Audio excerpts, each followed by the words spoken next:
Donc aujourd'hui, nous allons voir ensemble le message numéro 9 sur le don d'opérer des miracles. Nous n'allons pas relire chaque fois 1 Corinthiens 12 en détail, mais ce qui est important, c'est qu'on puisse réaliser que Dieu est toujours intéressé de faire des miracles et d'intervenir dans la vie des gens. Certains ont dit que le temps des miracles est terminé. Mais en réalité, moi je dis qu'il n'a jamais existé le temps des miracles. Il n'existe pas un temps des miracles. Il n'existe pas une période de l'histoire où Dieu aurait dit « maintenant je vais faire des miracles » et pas avant ou après. C'est chaque fois que Dieu intervient, notre Créateur intervient dans les affaires des hommes, dans ce qui se passe sur la terre. Et donc pour nous c'est un miracle. C'est la façon dont nous percevons des choses que nous ne pouvons pas toujours expliquer.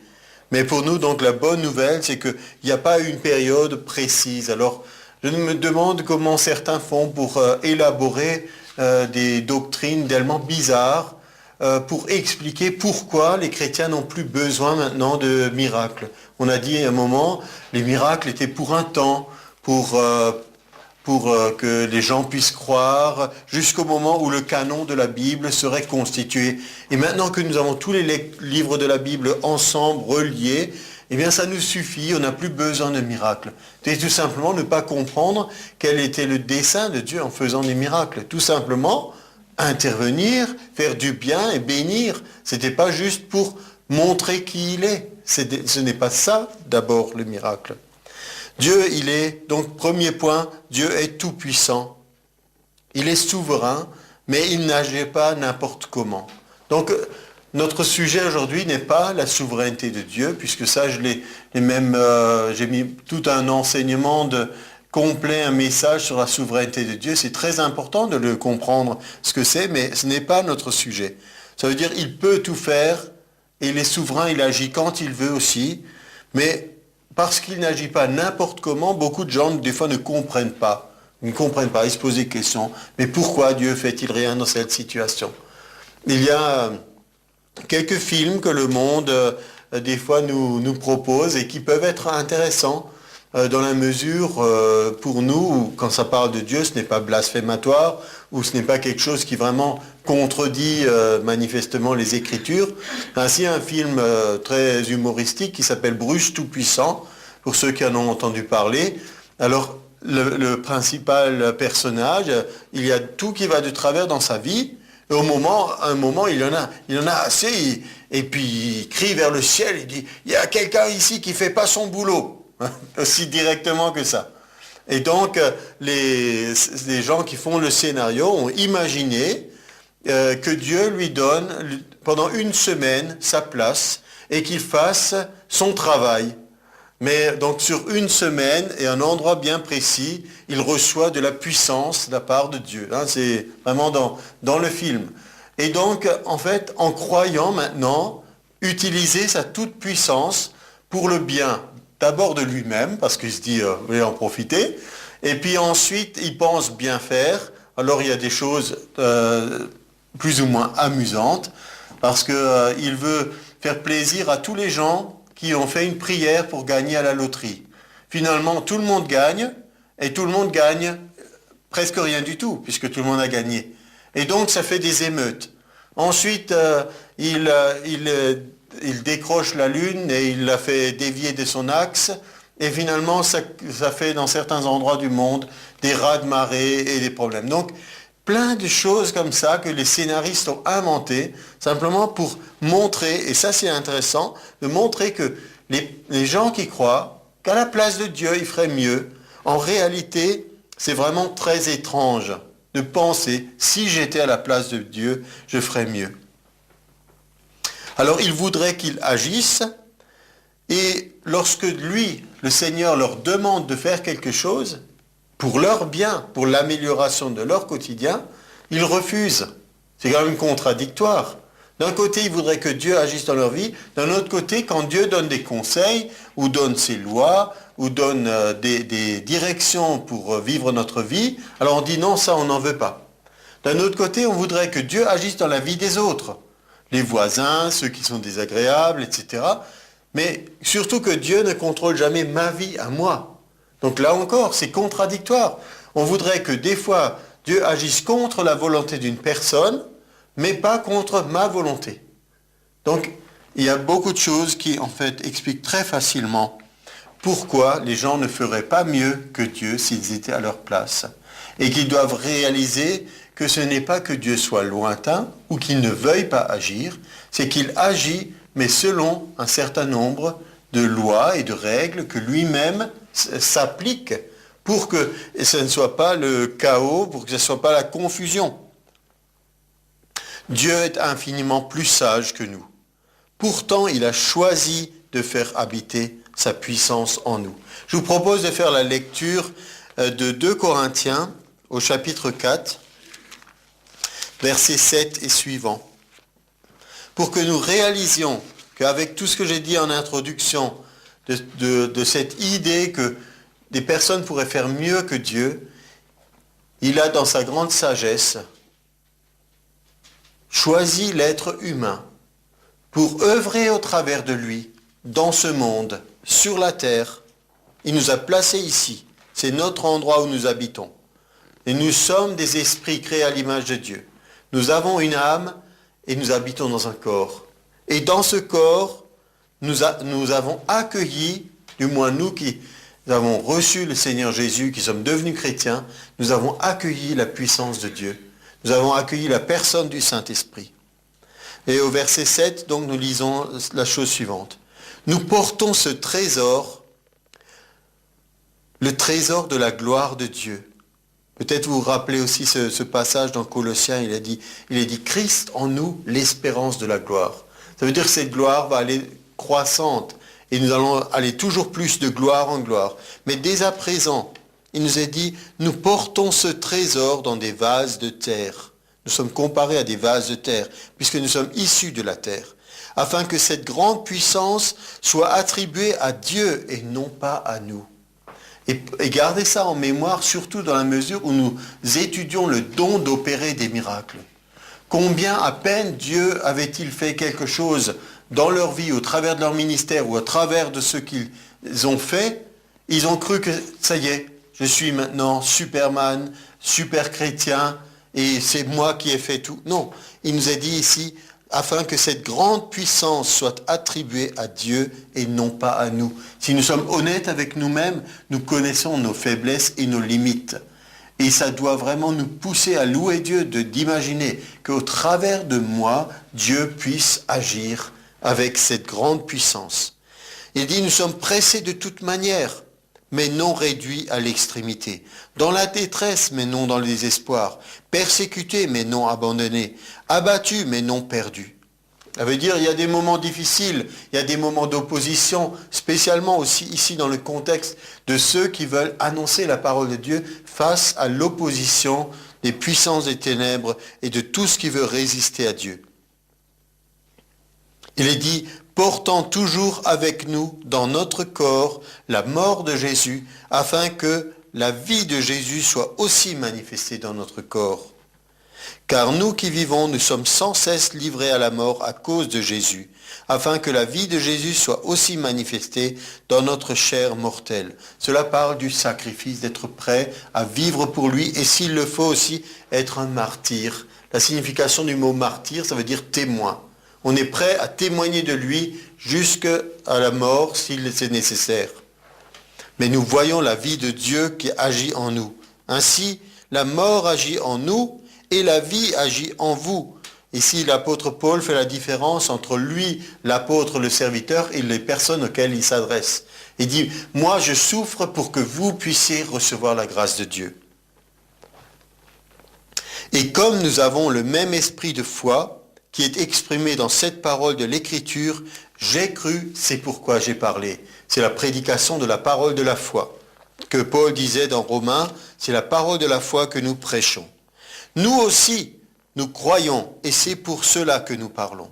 Sachant que celui qui a ressuscité le Seigneur Jésus nous ressuscitera aussi avec Jésus, et nous fera paraître avec vous en sa présence. Car tout cela arrive à cause de vous, afin que la grâce, en se multipliant, fasse abonder à la gloire de Dieu les actions de grâce d'un plus grand nombre.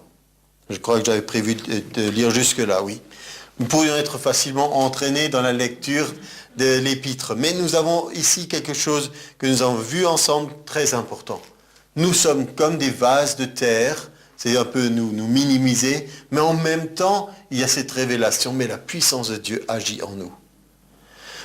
Alors, deuxième point, la définition du don d'opérer des miracles, ou des miracles en général, disons, dans un premier temps.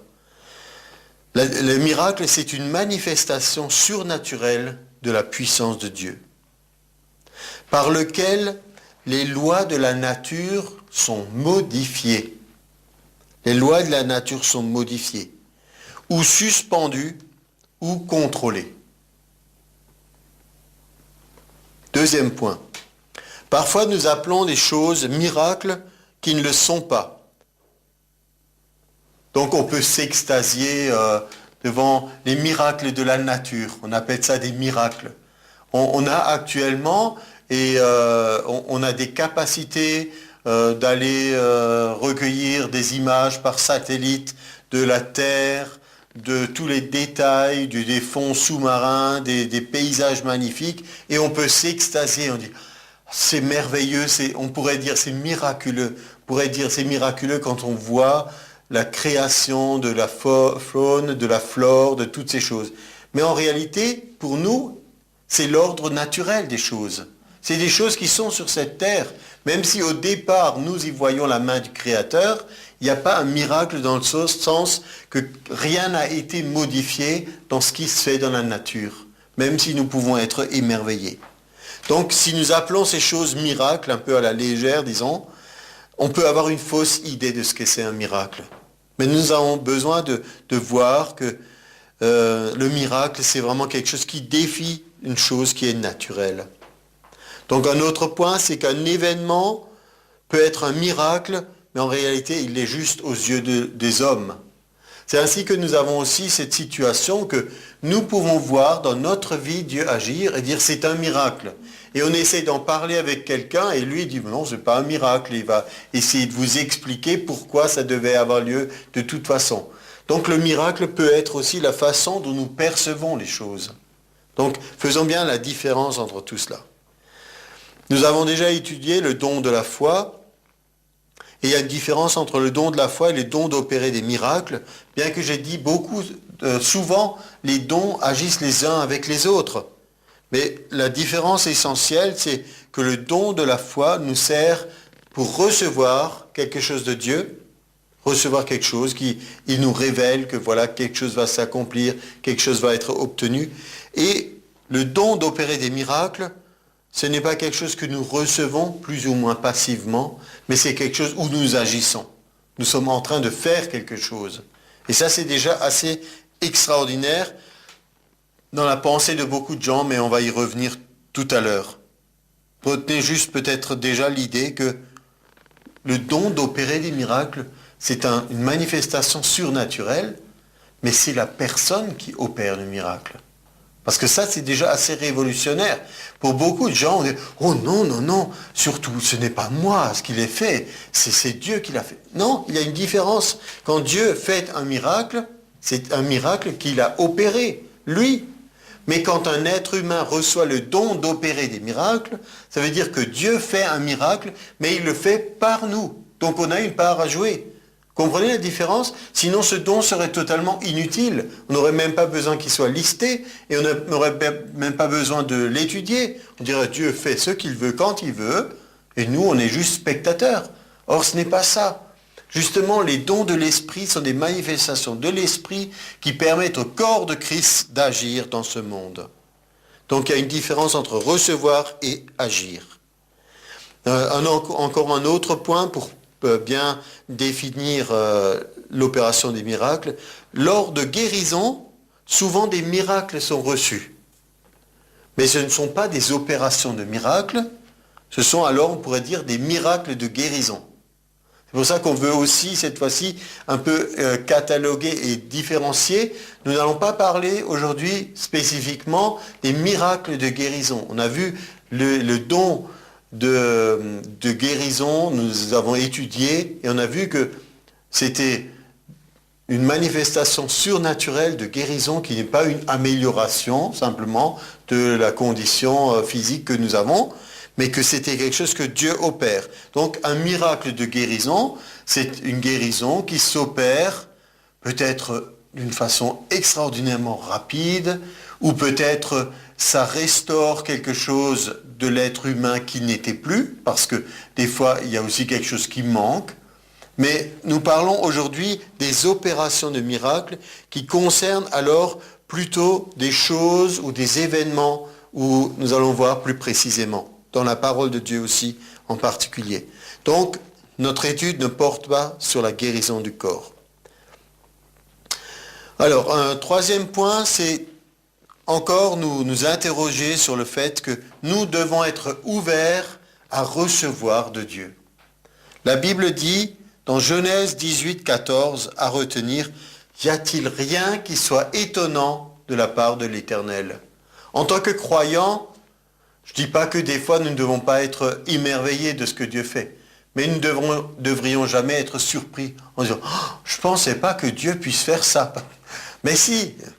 Donc, y a-t-il rien qui soit étonnant de la part de l'Éternel? C'était dans un cadre où Dieu avait annoncé à Abraham et Sarah qu'ils auraient un enfant. Or, le corps était usé, âgé, et il n'était plus en état d'en avoir. Donc, c'était un miracle de guérison. Dieu a opéré un miracle dans le corps, mais ce n'était pas une opération de miracle.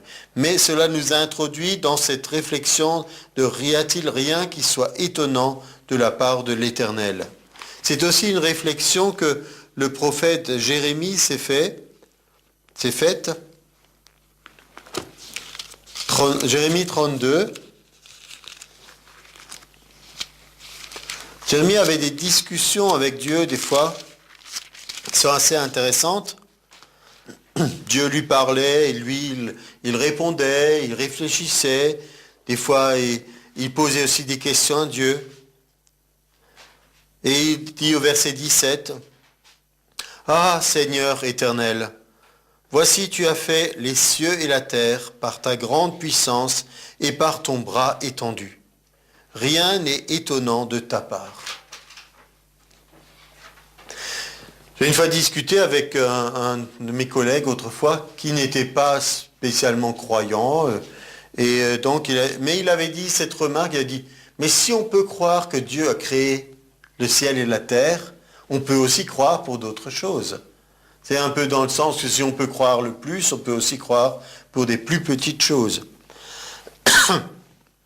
Et au verset 27, c'est la parole de l'Éternel cette fois-ci, donc je vous ai dit, Jérémie parlait à l'Éternel, il lui a dit ce qu'on vient de lire, et la parole de l'Éternel fut adressée à Jérémie en ces mots, verset 27. « Voici, je suis l'Éternel, le Dieu de toute chair. Y a-t-il rien qui soit étonnant de ma part ?» Donc il reprend cette idée pour dire, oui, ça y est, tu as bien compris, Jérémie. Il n'y a rien qui soit étonnant de ma part. Et je reprends tes paroles. Et je rebondis sur ce que tu as dit, comme on dit maintenant. Je rebondis sur ce que tu as dit pour dire, il n'y a rien qui soit étonnant de ma part. Donc attends-toi à ce que les choses que je t'annonce aussi puissent s'accomplir.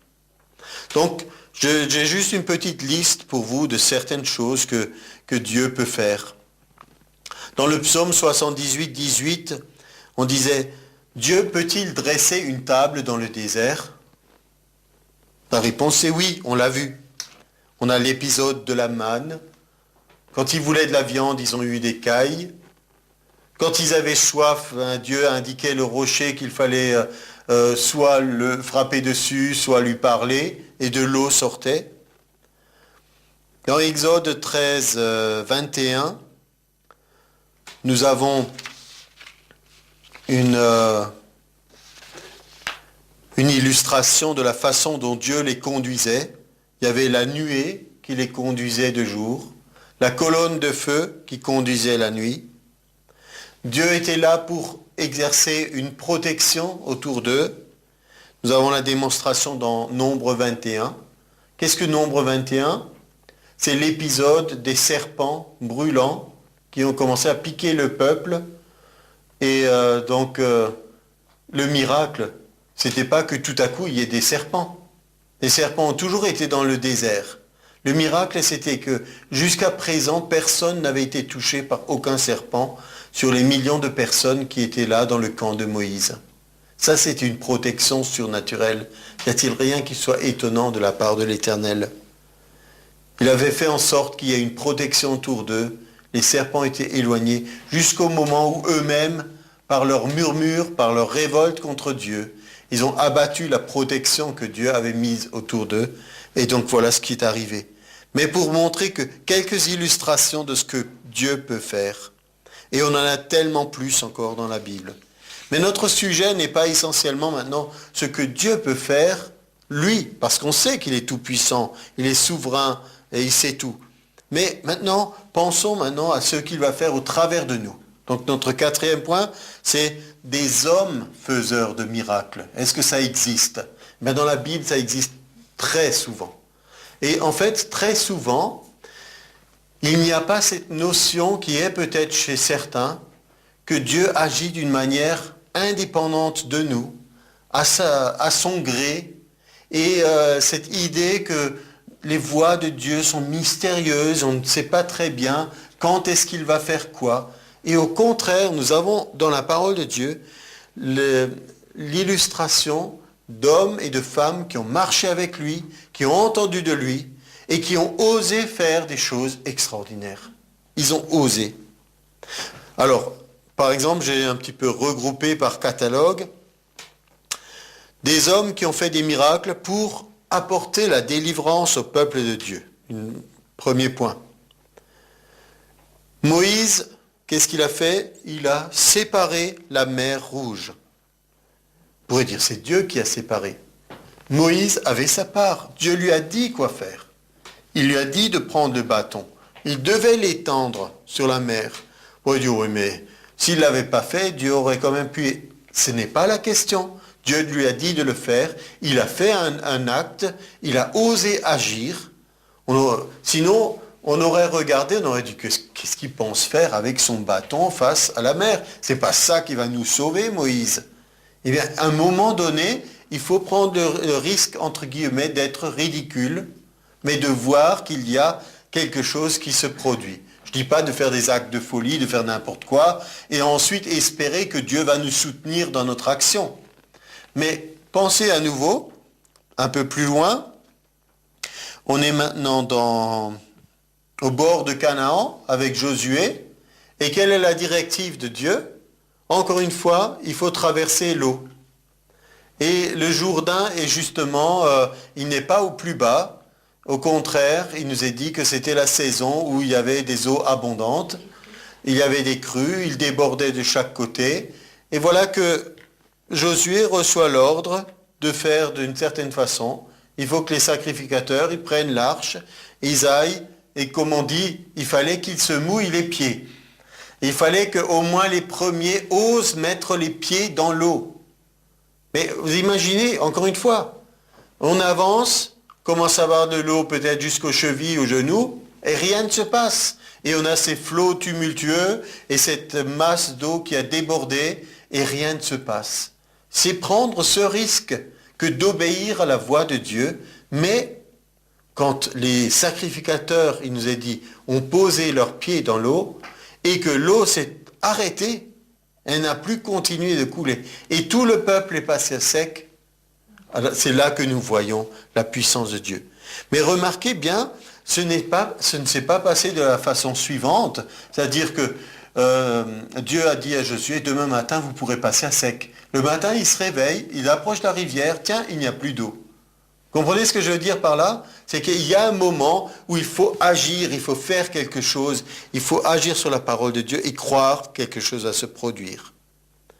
Josué, toujours lui, il était auprès de Moïse, il a appris pas mal de choses, il a vu comment ça marche, on peut dire, il a compris comment ça fonctionne avec la foi, qu'il y a des moments où il faut s'engager. Ben, lui, il a osé. Dans Josué 10, 12, il nous est dit que Josué parla à l'Éternel le jour où l'Éternel livra les Amoréens aux enfants d'Israël. Et il dit en présence d'Israël, « Soleil, arrête-toi sur Gabaon, et toi, lune, sur la vallée d'Ajalon. Et le soleil s'arrêta. Et la lune suspendit sa course, jusqu'à ce que la nation ait tiré vengeance de ses ennemis. Cela n'est-il pas écrit dans le livre du juste? Le soleil s'arrêta au milieu du ciel et ne se hâta point de se coucher presque tout un jour. Presque tout un jour. Et j'ai lu, effectivement, des personnes ont fait des recherches et des calculs astronomiques et ils ont trouvé qu'effectivement, il y avait un décalage dans la course du soleil de presque un jour. C'est vraiment, pour nous qui sommes croyants, nous croyons la Bible. Il n'y a pas de problème. Dieu l'a dit, c'est écrit dans la parole de Dieu, nous croyons. Mais comme ça fait du bien aussi de voir qu'on peut le vérifier. Il n'y a pas science contre croyance ou contre foi. Verset 14, « Il n'y a point eu de jour comme celui-là, ni avant ni après, où l'Éternel ait écouté la voix d'un homme. » C'est la voix d'un homme qui a opéré le miracle. C'est ça que nous devons considérer. Ce n'est pas pour diminuer quelque chose à la gloire de Dieu. Il nous est dit que non, on ne va pas s'attribuer cette puissance, mais on va comprendre comment ça marche pour pouvoir faire des exploits avec Dieu. Avec Dieu, nous ferons des exploits. Isaïe aussi a vécu une aventure avec le soleil.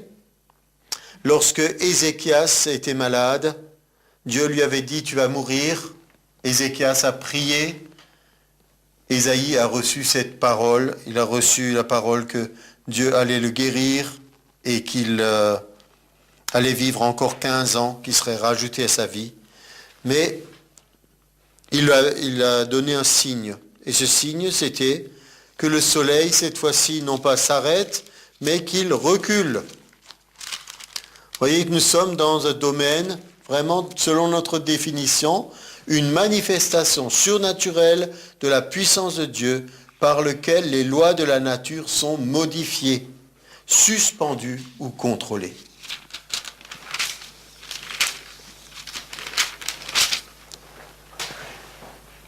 Ésaïe 38, verset 7. « Voici de la part de l'Éternel le signe auquel tu connaîtras que l'Éternel accomplira la parole qu'il a prononcée. Je ferai reculer de 10 degrés en arrière, avec le soleil, l'ombre des degrés qui est descendue sur les degrés d'Akaz. Et le soleil recula de 10 degrés sur les degrés où il était descendu.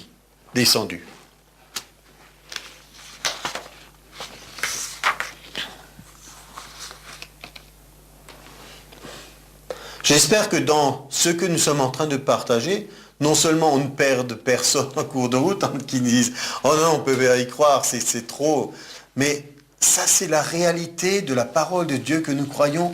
Nous avons simplement besoin de la faire coller de nouveau à notre quotidien et de croire que il y a plus que ça, il y a plus à expérimenter. Et ce n'est pas juste réservé à certaines situations extrêmes.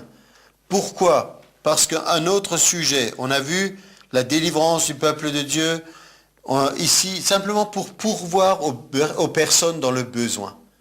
Il y a eu je ne sais combien, on aurait pu les compter, mais je n'ai pas fait maintenant, je ne sais combien d'expériences de multiplication de nourriture.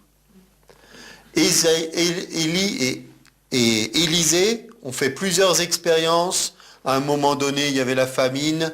Dans 1 Roi 17, on peut le lire, le prophète avait dit « L'huile ne manquera pas dans le pot, la farine ne manquera pas, jusqu'à ce que toute cette période soit passée. » Il y a eu la multiplication du pain de Jésus, il y en a eu au moins 2 qui sont dans la parole de Dieu, qui sont distinctes.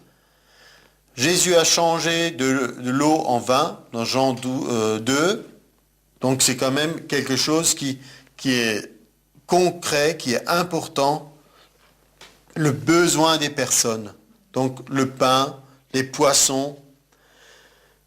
Jésus a pourvu aussi, d'une façon miraculeuse, quand il fallait payer les taxes, vous vous rappelez? Donc il a dit à Pierre de pêcher un poisson, il a dit dans Matthieu 17, 27, si vous voulez noter, il a dit tu vas pêcher le premier poisson qui viendra, il y aura dans sa bouche la pièce qui sera nécessaire. Donc c'est important qu'on ne limite pas Dieu, qu'on ne dise pas comment je vais faire, comment je vais payer cette facture, comment je vais y arriver. Le oui mais comment n'est pas important pour nous maintenant. Ce qui est important, c'est de croire que Dieu peut le faire et de lui dire qu'il peut le faire et de commencer à déclarer des choses dans le monde dans lequel nous sommes pour créer des richesses. C'est sûr qu'une chose, un serviteur de Dieu a dit un jour, une chose que Dieu ne va pas faire, il ne va pas faire pleuvoir de l'argent du ciel.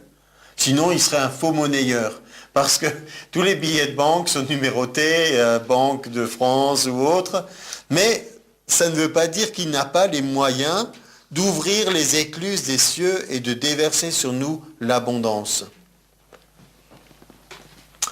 Un autre aspect des hommes qui font des miracles, c'est d'apporter le jugement de Dieu.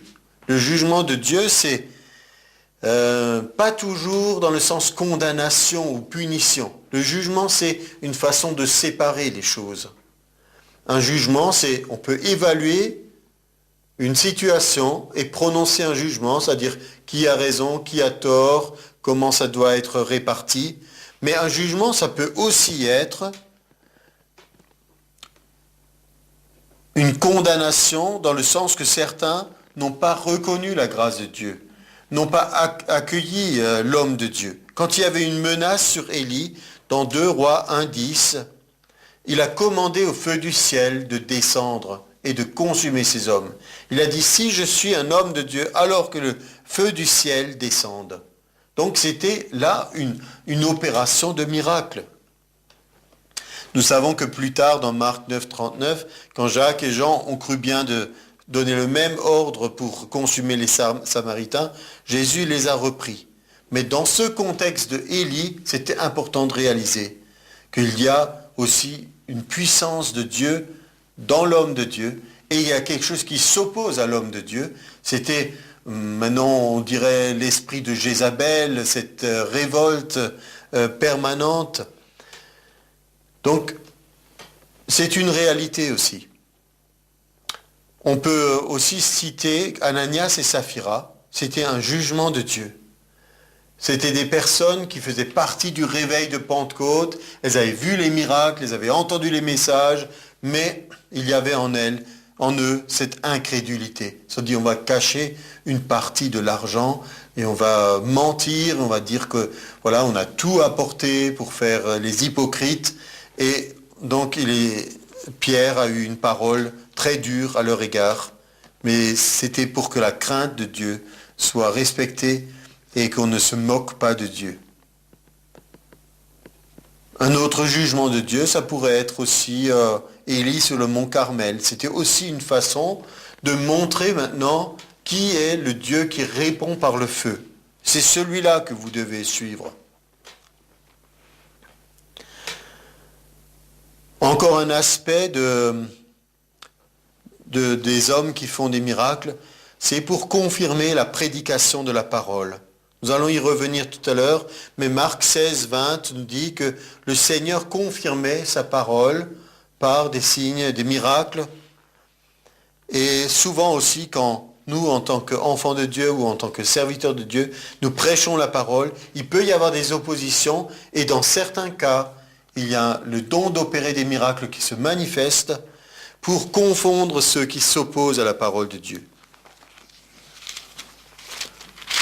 Dans Acte 13, nous avons l'illustration suivante. À partir du verset 6. Ayant ensuite traversé toute l'île jusqu'à Paphos, donc qui se trouve à Salamine. Et donc ils étaient à Salamine et ils vont maintenant jusqu'à Paphos. Ils trouvèrent un certain magicien, un faux prophète juif, nommé Bar Jésus. Il était avec le proconsul Sergius Paulus, un homme intelligent. Ce dernier fit appeler Barnabas et Saul, et il manifesta le désir d'entendre la parole de Dieu. Mais Élymas, le magicien, car c'est ce que signifie son nom, leur faisait opposition, cherchant à détourner de la foi le proconsul. Alors Paul, Saul, aussi appelé Paul, rempli du Saint-Esprit, fixa les regards sur lui et dit, « Homme plein de toute espèce de ruse et de fraude, fils du diable, ennemi de toute justice, ne cesseras-tu point de pervertir les voies droites du Seigneur? Maintenant, voici, la main du Seigneur est sur toi, tu seras aveugle et pour un temps tu ne verras pas le soleil. » Aussitôt l'obscurité et les ténèbres tombèrent sur lui et il cherchait en tâtonnant des personnes pour le guider.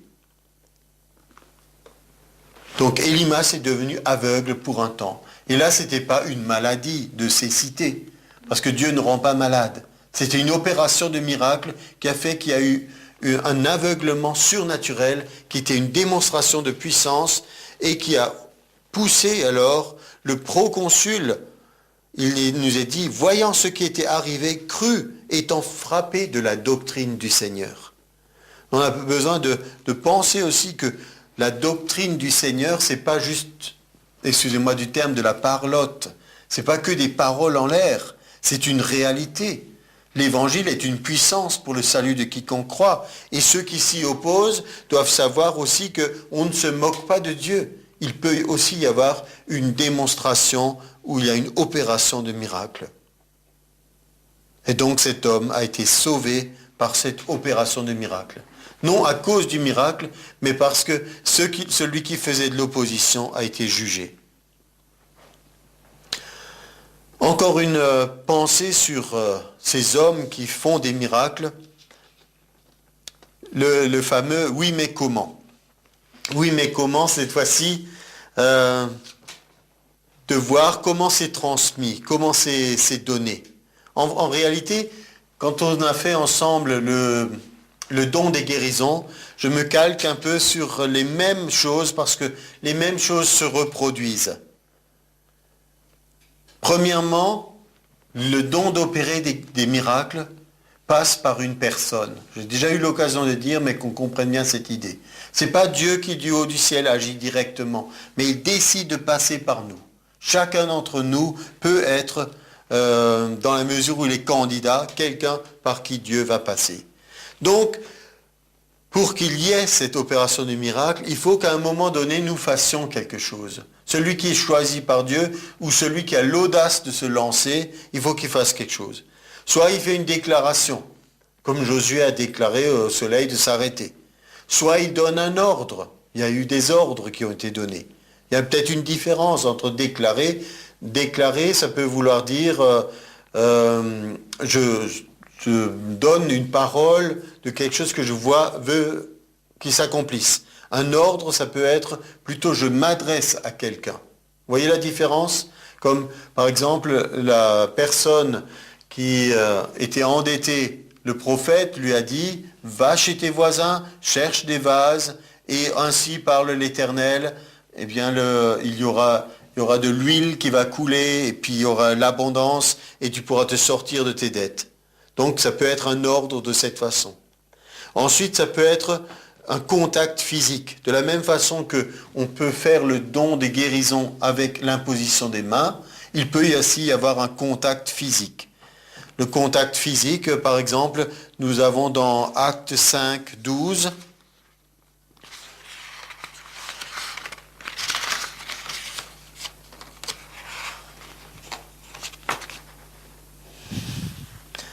beaucoup de miracles et de prodiges se faisaient au milieu du peuple par les mains des apôtres. Ils se tenaient tous ensemble au portique de Salomon. Donc par les mains des apôtres. Et quand on dit beaucoup de miracles, ça veut dire que ce n'était pas seulement des guérisons. Et dans ce sens, on peut inclure aussi dans miracle, et on va y arriver de toute façon, le fait que des démons soient chassés. C'est une opération de miracle. Parce que jusqu'à présent, nous avions parlé dans le don de discernement des esprits, entre autres, le fait que nous avions cette capacité surnaturelle de distinguer est-ce que c'est Dieu qui agit, est-ce que c'est un esprit humain, est-ce que c'est un ange qui est présent, ou est-ce que c'est un démon ou un esprit impur. Mais si on l'a discerné, après il faut faire quelque chose avec. Et comment on va le chasser? Eh bien par le don d'opérer des miracles. Alors certains ont dit, quand quelqu'un est possédé, il ne faut surtout pas le toucher. Mais nulle part dans la Bible il dit qu'il ne faut surtout pas le toucher. Et au contraire, la Bible dit que les apôtres, qu'est-ce qu'ils faisaient? Même avant la Pentecôte, dans Marc 6, 13, que nous avons déjà eu l'occasion de citer à d'autres occasions, ils chassaient beaucoup de démons, ils joignaient d'huile beaucoup de malades et les guérissaient. Donc il y a eu un contact. Donc il ne faut pas avoir peur de cela. Donc c'est par un contact physique qu'un miracle peut être opéré. Ensuite, ça peut aussi être par l'onction elle-même. Et là, on pense tout de suite, enfin, je ne sais pas si vous le pensez aussi, on est dans Actes 5, 12, alors on va juste 3 versets plus loin, Actes 5, 15, l'ombre de Pierre. Voilà, ils amenaient des malades pour que au moins l'ombre de Pierre puisse les recouvrir. D'ailleurs, dans la suite, on peut lire le 13 et le 14. Beaucoup de gens, ils avaient peur, ils n'osaient pas se joindre aux apôtres, mais le peuple les louait hautement. Le nombre de ceux qui croyaient au Seigneur, hommes et femmes, augmentait de plus en plus. De sorte, verset 15, qu'on apportait les malades dans les rues, qu'on les plaçait sur des lits et des couchettes, afin que lorsque Pierre passerait, son ombre au moins en couvre quelques-uns.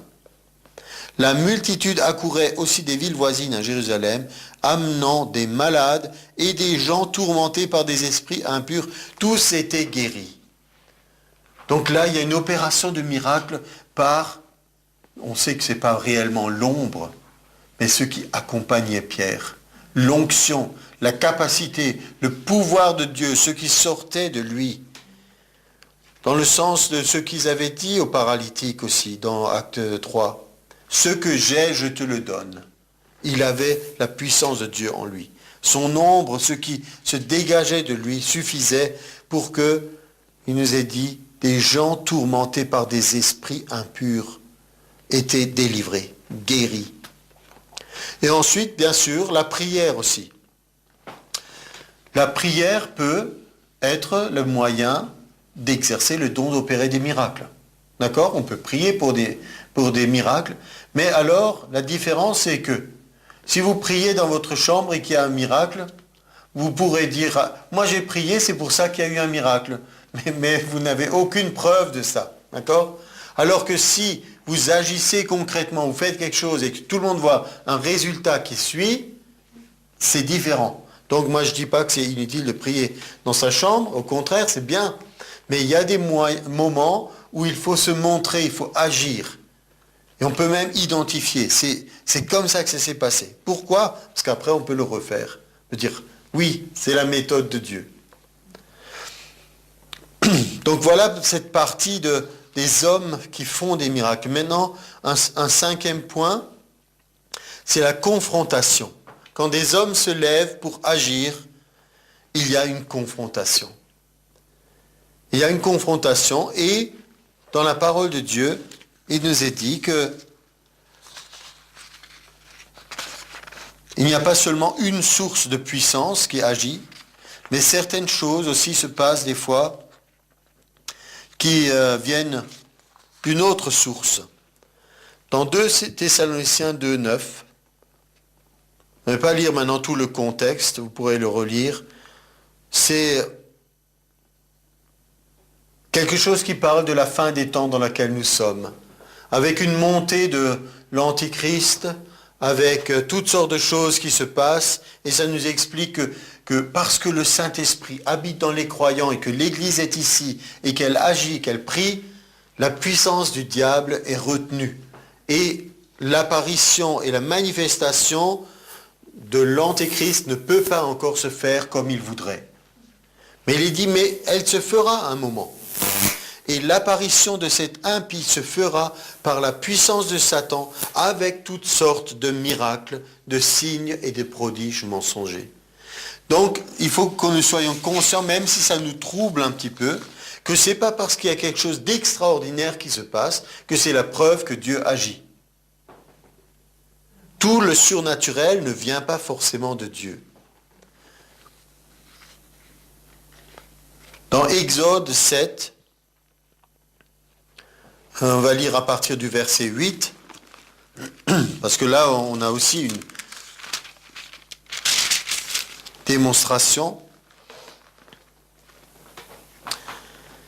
L'Éternel dit à Moïse et à Aaron, « Si Pharaon vous parle et vous dit, « Faites un miracle », tu diras à Aaron, « Prends ta verge, jette-la devant Pharaon. Elle deviendra un serpent. » Moïse et Aaron allèrent auprès de Pharaon. Ils firent ce que l'Éternel avait ordonné. Et là, on imagine effectivement tous ces patriarches qui étaient des bédouins, des bergers. Chacun avait l'habitude de se promener avec son bâton. Mais d'autres catégories de personnes ont aussi leur bâton. Ça peut être tantôt le sceptre du roi. Et là, en l'occurrence, c'est aussi les bâtons des magiciens. Les magiciens sorciers sont connus pour souvent avoir des bâtons. Et là, en l'occurrence, ils sont tous venus. Et donc, il nous est dit que Pharaon, donc Aaron jetait sa verge devant Pharaon et devant ses serviteurs, elle devint un serpent. Mais Pharaon appela des sages et des enchanteurs et les magiciens d'Égypte. Eux aussi en firent autant par leurs enchantements. Donc, il est possible qu'il y ait aussi une autre source de surnaturel, de prodiges et de miracles. Et ce n'est pas parce que quelque chose d'extraordinaire se passe que c'est obligatoirement Dieu. Et cela ne doit pas nous troubler, d'autant plus que la suite de l'histoire, c'est ils ont tous jeté leurs bâtons, elles devinrent des serpents, et le bâton d'Aaron engloutit leur bâton. La puissance de Dieu reste tout de même plus forte que celle du diable, malgré tout ce qu'il peut faire comme démonstration. Et nous voyons aussi que Jésus ne s'est pas senti obligé de faire des miracles parce qu'on le lui demandait. Et nous aussi, nous n'allons pas simplement faire un miracle parce qu'il y a une provocation. Nous savons qu'il y a une confrontation. On veut vous dire, si votre Dieu existe, alors, etc. Tous les gens ne recevront pas une réponse favorable de notre part. On ne va pas dire non, on va vous le montrer. Il y a des situations où le Seigneur n'a pas réagi, il n'a pas fait. Dans Matthieu 12, 39, 38 déjà, quelques-uns des scribes et des pharisiens prirent la parole et dirent « Maître, nous voudrions te voir faire un miracle. » Mais en réalité, c'était pour le piéger. Et Jésus avait cette révélation que c'était pour ça. Il leur répondit « Une génération méchante et adultère demande un miracle. Il ne lui sera donné d'autre miracle que celui du prophète Jonas. » Et ailleurs, il a dit « S'il ne croit pas Moïse et les prophètes, il ne croirait même pas si quelqu'un ressuscitait des morts. » Et ça, c'est pourtant un miracle, quand quelqu'un ressuscite des morts. Donc, on n'a pas besoin toujours de se sentir obligé de rentrer dans le schéma du diable et de faire ce qu'il attendrait. De la même façon, dans Luc 23, 8, lorsque Hérode vit Jésus, il est une grande joie, car depuis longtemps il désirait le voir à cause de ce qu'il avait entendu dire de lui, et il espérait qu'il le verrait faire quelques miracles.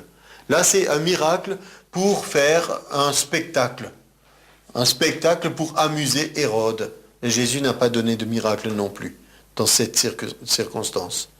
Et vous voyez, il y avait pas mal de provocations encore. Les Juifs, dans Jean 2, 18, il nous est dit, prenant la parole, lui dire, « Quel miracle nous montres-tu pour agir de la sorte ?»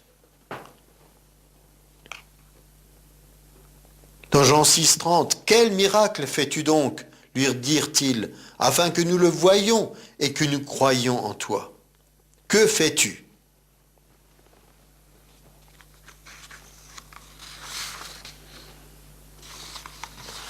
C'est aussi ce que reprenait Paul dans les Corinthiens.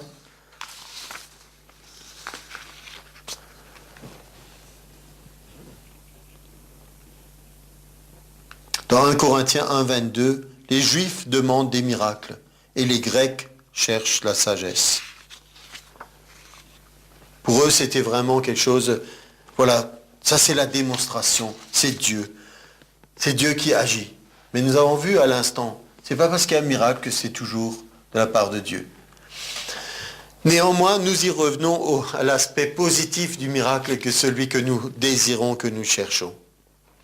Nous serions déjà contents souvent d'avoir des miracles ordinaires, mais de Paul, il nous est dit dans Actes 19, 11 que Dieu faisait par les mains de Paul des miracles extraordinaires. Donc pour nous, un miracle, c'est déjà bien, mais pourquoi limiter Dieu ?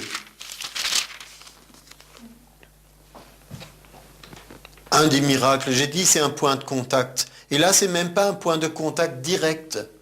Parce qu'ici, au verset 12, il nous dit, au point qu'on appliquait sur les malades des linges ou des mouchoirs qui avaient touché son corps. Et les maladies les quittaient et les esprits malins sortaient. Ça nous parle de quelqu'un qui est rempli de Dieu.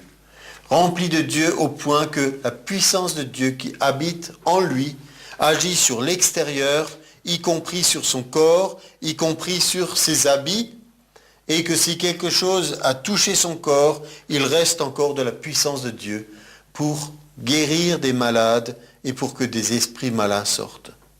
Là encore, on peut voir comment la puissance de Dieu agit tout au long de l'histoire biblique. Et le plus impressionnant, c'était le prophète Élisée, quand on l'a enterré. Il restait encore de la puissance de Dieu sur son corps, parce qu'un jour qu'il y avait une invasion des ennemis, quelqu'un était décédé, on était sur le point de l'enterrer, et il fallait se précipiter. Alors on l'a mis dans le tombeau. Bon, c'était pas un enterrement comme on imagine ici, où on le met dans un cercueil et on l'enterre. C'était plutôt, on les plaçait dans une caverne ou une grotte. On pouvait ouvrir la pierre, on aurait vu le mort dans les bandelettes, mais il était mort. Il n'y avait plus que ses ossements. Mais le fait que ce cadavre ait touché les ossements du prophète a suffi pour le ressusciter. Tout cela est dans la parole de Dieu. Depuis des milliers d'années, Dieu est le même hier, aujourd'hui, éternellement. Prenons juste quelques exemples encore de gens toujours, je dirais, toujours plus proches de nous dans le temps, parce que Élie et Élisée, c'est beaucoup plus loin. Les actes des apôtres, on se rapproche un peu de ce que nous faisons. Acte 5, 12, on avait vu, il se faisait beaucoup de miracles par les mains des apôtres, mais à un moment, on a l'impression qu'il n'y a que les apôtres. Il nous est même dit, personne n'osait se joindre à eux. Mais après, on voit qu'il y a eu une ouverture vers d'autres croyants. Acte 7, Étienne. Étienne,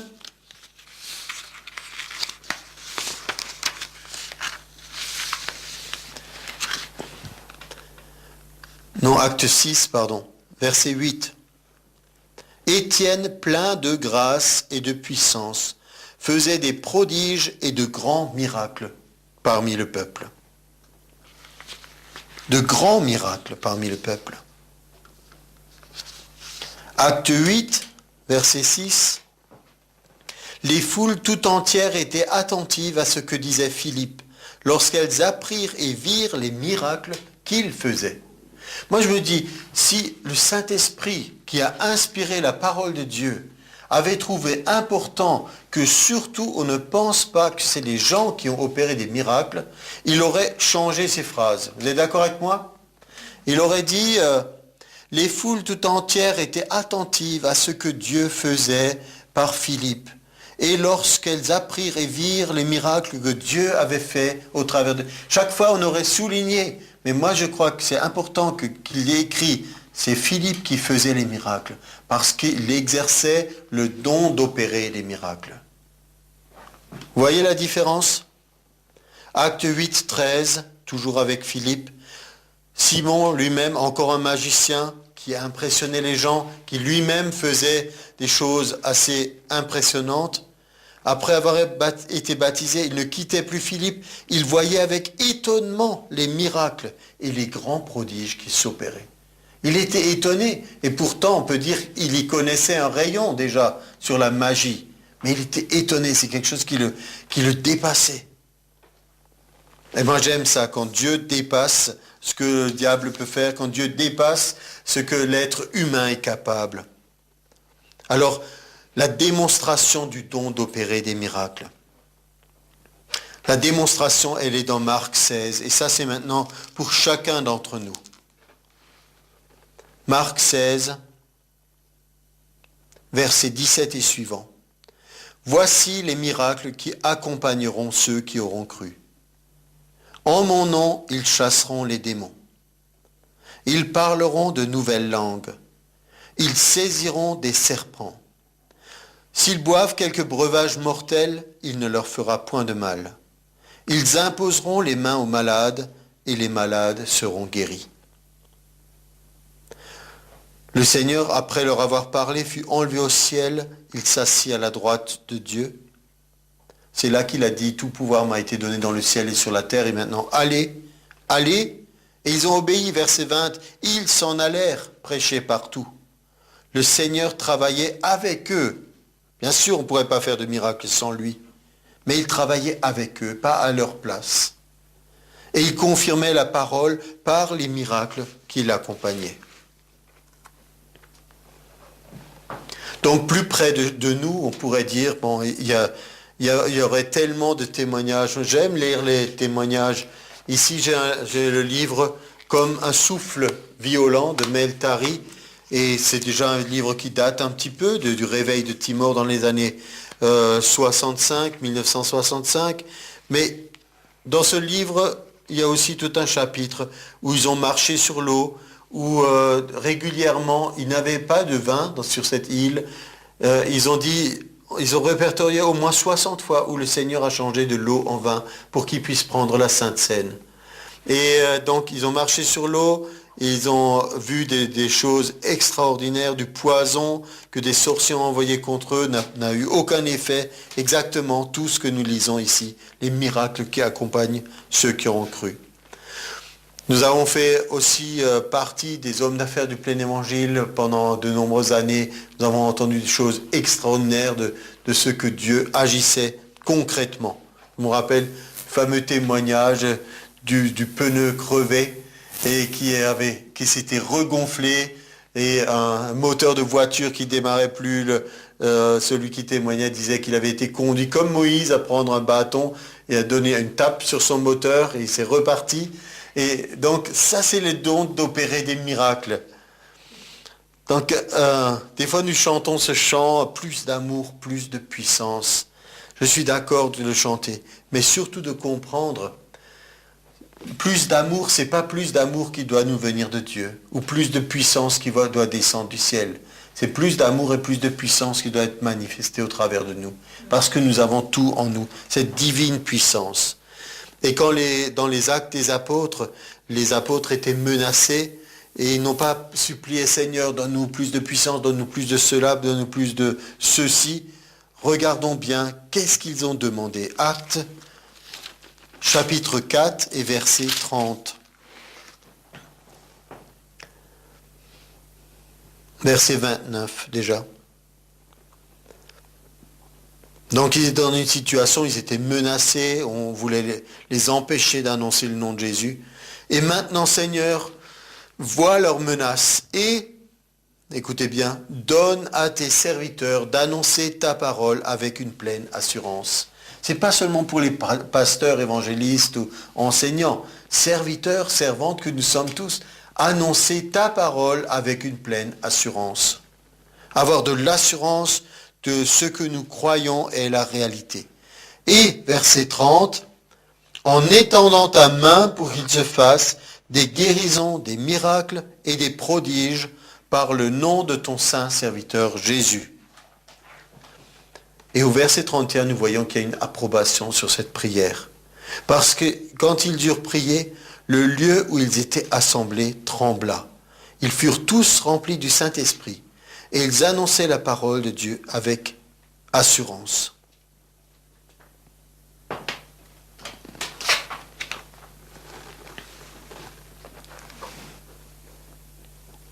Et mon dernier verset que je vais vous partager en conclusion, c'est vraiment que nous sommes dans cette étude des dons de l'Esprit dont le corps de Christ a tellement besoin. Mais Hébreux 2, 4 nous donne un bon résumé aussi de la volonté de Dieu. Ce salut que nous annonçons. Déjà un petit morceau du verset 3. Le salut annoncé d'abord par le Seigneur nous a été confirmé par ceux qui l'ont entendu. Dieu appuyant leur témoignage par des signes, des prodiges et divers miracles, et par les dons du Saint-Esprit distribués selon sa volonté. Amen.